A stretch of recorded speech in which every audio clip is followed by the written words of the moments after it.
उर्वशी ने क्यों दिया अर्जुन को नपुंसक होने का श्राप। यह प्रसंग पांडवों के वनवास के समय का है।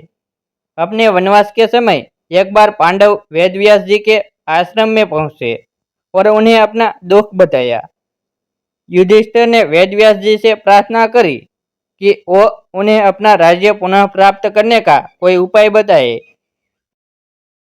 तब वेदव्यास जी ने कहा कि पुनः अपना राज्य प्राप्त करने के लिए तुम्हें दिव्य अस्त्रों की आवश्यकता पड़ेगी, क्योंकि कौरवों के पास भीष्म, द्रोणाचार्य, कृपाचार्य, कर्ण जैसे महारथी है।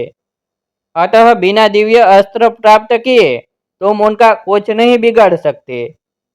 युधिष्ठिर के यह पूछने पर कि वो देवताओं से यह दिव्य अस्त्र कैसे प्राप्त करे, वेदव्यास जी ने कहा कि आप सब में केवल अर्जुन ही देवताओं को प्रसन्न करके दिव्यास्त्र प्राप्त कर सकते हैं। अतः अर्जुन को देवताओं को तपस्या करके प्रसन्न करना चाहिए। वेदव्यास जी के ऐसे वचन सुनकर अर्जुन तपस्या करने के लिए आगे अकेले ही रवाना हो गए। अर्जुन उत्तराखंड के पर्वतों को पार करते हुए एक अपूर्व सुंदर वन में जा पहुंचे। वहां के शांत वातावरण में वे भगवान शंकर की तपस्या करने लगे। उनकी तपस्या की परीक्षा लेने के लिए भगवान शंकर एक भील का वेश धारण कर उस वन में आए। वहां पर आने पर भील रूपी शिव जी ने देखा कि एक दैत्य शुकर का रूप धारण कर तपस्यारत अर्जुन की घात में है। शिव जी ने उस दैत्य पर अपना बाण छोड़ दिया। जिस समय शंकर भगवान ने दैत्य को देखकर बाण छोड़ा, उसी समय अर्जुन की तपस्या टूटी और दैत्य पर उनकी दृष्टि पड़ी। उन्होंने भी अपना गांडीव धनुष उठाकर उस पर बाण छोड़ दिया। शुकर को दोनों बाण एक साथ लगे और उसके प्राण निकल गए। शुकर के मर जाने पर भील रूपी शिव जी और अर्जुन दोनों ही शुकर को अपने बाण से मरा होने का दावा करने लगे। दोनों के मध्य विवाद बढ़ता गया और विवाद ने युद्ध का रूप धारण कर लिया। अर्जुन निरंतर भील पर गांडी से बाणों की वर्षा करते रहे, किंतु उनके बाण भील के शरीर से टकरा टकरा कर टूटते रहे और भील शांत खड़े हुए मुस्कुराता रहा।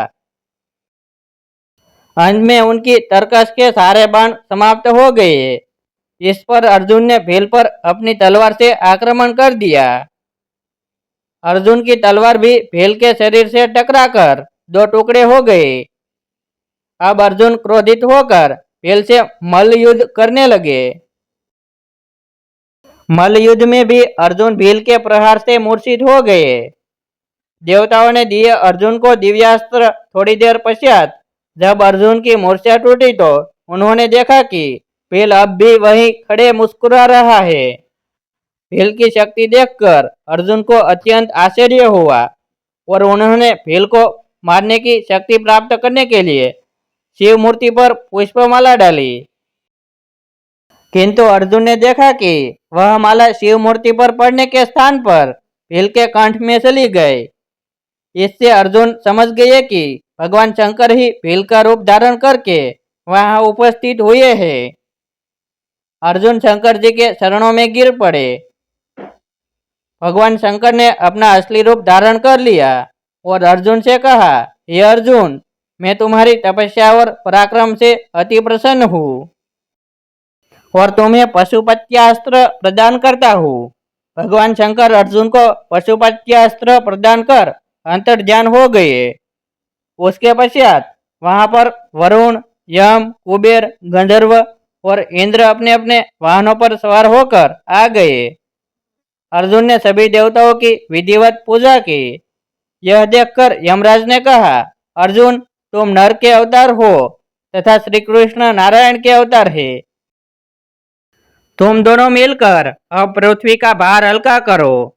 इस प्रकार सभी देवताओं ने अर्जुन को आशीर्वाद और विभिन्न प्रकार के दिव्य एवं अलौकिक अस्त्र शस्त्र प्रदान कर अपने अपने लोक को चले गए। अर्जुन पहुंचे स्वर्ग। अर्जुन के पास से अपने लोक को वापस जाते समय देवराज इंद्र ने कहा, हे अर्जुन, अभी तुम्हें देवताओं के अनेक कार्य संपन्न करने हैं। अतः तुमको लेने के लिए मेरा सारथी आएगा। इसलिए अर्जुन उसी वन में रहकर प्रतीक्षा करने लगे। कुछ काल पश्चात उन्हें लेने के लिए इंद्र के सारथी मातली वहां पहुंचे और अर्जुन को विमान में बिठाकर देवराज की नगरी अमरावती ले गए। इंद्र के पास पहुंचकर अर्जुन ने उन्हें प्रणाम किया। देवराज इंद्र ने अर्जुन को आशीर्वाद देकर अपने निकट आसन प्रदान किया।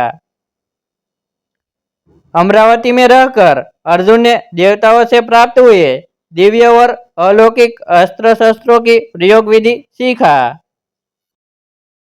और उन अस्त्र शस्त्रों को चलाने का अभ्यास करके उन पर महारथ प्राप्त कर लिया। फिर एक दिन इंद्र अर्जुन से बोले, वत्स, तुम चित्रसेन नामक गंधर्व से संगीत और नृत्य की कला सीख लो। चित्रसेन ने इंद्र का आदेश पाकर अर्जुन को संगीत और नृत्य की कला में निपुण कर दिया। उर्वशी का अर्जुन को श्राप। एक दिन जब चित्रसेन अर्जुन को संगीत और नृत्य की शिक्षा दे रहे थे, वहां पर इंद्र की अप्सरा उर्वशी आई और अर्जुन पर मोहित हो गई।